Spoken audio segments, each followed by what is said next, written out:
এত মায়া, এত ভালোবাসা কই যাবে? কেউ থাকবে না, সবাই আপনার অন্ধকার কবরে রেখে দিয়ে চলে আসবে। উপরে বাঁশের কঞ্চি, তার উপরে মাটির চাপা, অন্ধকার আর অন্ধকার। এই অন্ধকার যেন শেষ হতে চায় না, শুধুই অন্ধকার, ঠিক কিনা? মরার আগে একবার মরো। হাসিবু ক্বাবলা আন তুহাসাবু আলাইকুম, তোমার হিসাব নেওয়ার আগে তুমি একবার নিজের হিসাবটা করো না।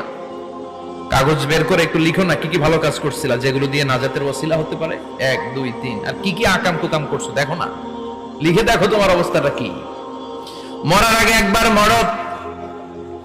মরার আগে খাটের মধ্যে শুয়ে শটান করে চোখ বন্ধ করে একবার মরার ভান করে দেখেন কেমন লাগে। চোখটা বন্ধ করেন আর ভাবেন আপনি নাই, কি কি হতে পারে ভাবেন। আপনার ছেলে মেয়েরা কান্না জুড়ে দিবে, আপনার প্রাণের স্ত্রী বিলাপ শুরু করে দিবে, বন্ধু বান্ধবের চিৎকার আর মাতম, স্থানীয় এলাকার মসজিদে ঘোষণা, অমুক এলাকার নিবাসী অমুক ভাই অমুকের ছেলে অমুক দুনিয়ায় নাই।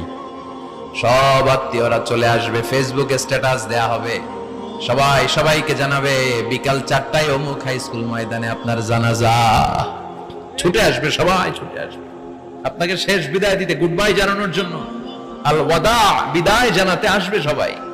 কাঠের খাটিয়ার মধ্যে করে কাঁধে তুলে আপনারে কবরে নেওয়া হবে, আগে থেকে খুঁড়ে রাখা কবরটার মধ্যে আপনারে বিছিয়ে দেয়া হবে, বাঁশের কচি দিয়ে তার উপরে মাটির চাপা দিয়ে সব চলে যাবে।